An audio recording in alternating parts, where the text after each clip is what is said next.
Once upon a time, in the bustling heart of New York City, amidst the clamor of dreams and the whispers of ambition, lies a humble apartment where a tale of love, betrayal, and unimaginable transformation begins.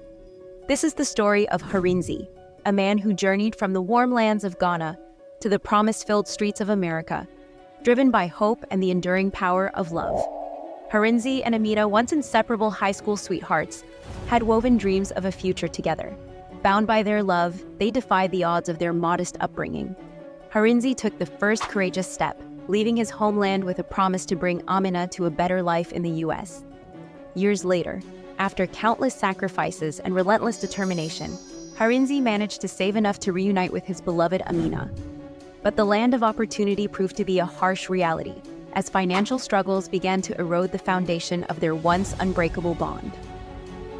One afternoon, like any other, Harinzi returned home, his heart filled with hope, only to find his world unraveling. Hey, honey, I'm home. You won't believe who I met today. His face lights up briefly as he calls out, hoping to be welcomed by the warmth of his wife's presence. But instead of the usual greeting, Harinzi finds Amina, his wife, hastily packing her belongings.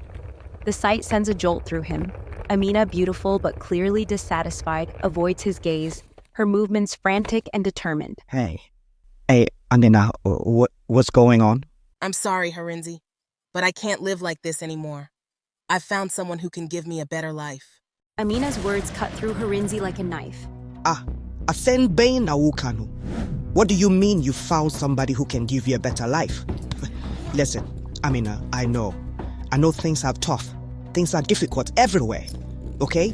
But trust me, everything is going to work out. That's what you always say, but nothing changes. My friends back home in Ghana are doing better than me, even here in the U.S.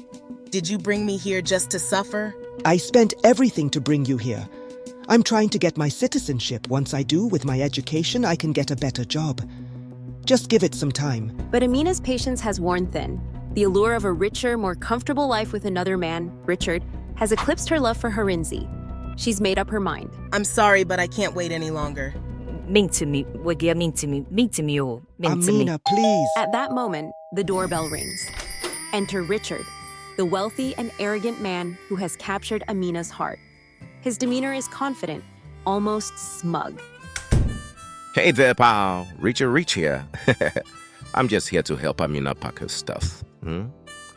Just a moment, honey. Harinzi's anger flares. He steps toward Richard, fists clenched, unable to believe the audacity of this man who's come to take his wife away. Do you know this woman is married? Well, that sounds like a you problem, not mine. I'm rich and I get what I want. Right now, I want her. Harinzi's control snaps. He lunges at Richard, grabbing him by the collar. Amina intervenes. Hey! Harinzi! Get your filthy hands off him before I call the police! You know you have no papers, you'll get deported! The harsh reality of her words hits Harinzi. Reluctantly, he releases Richard, his hands trembling with rage and sorrow. How dare you touch me? You ruined my suit! You'll pay for this, you waste of space! Let's go, Richard. This man is not worth it. As they leave, Harinzi stands in the doorway, heartbroken. His dreams and promises lie in shambles at his feet. Amina, after everything I've done for you, this is the thanks I get? You're a disgrace. Amina turns and slaps Harinzi hard across the face. No, you are the disgrace, a weak man who can't provide for his wife. What a loser. With that final blow, Amina and Richard leave, and Harinzi is left alone, the silence of the apartment echoing his desolation. That same day, by around 11:55 p.m., Harinzi was in the depths of a profound depression. Desperation claws at Harinzi's mind. The room feels like a prison, the walls closing in. He fashions a noose, the dark thoughts consuming him. Just as he's about to end it all, the phone rings, breaking the silence. Hello. Hi, Harinzi. It's me, Amina. I'm outside. Can you please open the door? Without thinking, Harinzi rushes to the door. He flings it open, expecting to see Amina, perhaps with a change of heart. Instead, he is greeted by flashing police lights and officers with guns drawn. Amina, how could you do this to me? Remember when you called me a disgrace? What a loser. I've decided to show you the true meaning of disgrace. Say hi to President Akufo-Addo for me when you get to Ghana. Foolish man. This is the police. Put your hands up. Put them over your head. Let me see them. You have the right to remain silent. The police arrest Harinzi, forcefully throwing him to the ground. They accuse him of being an immigrant drug lord.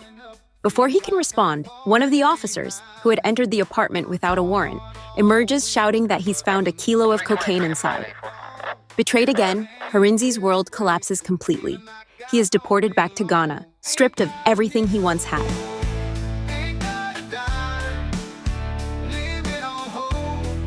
What's next for Harinzi, with all the odds stacked against him?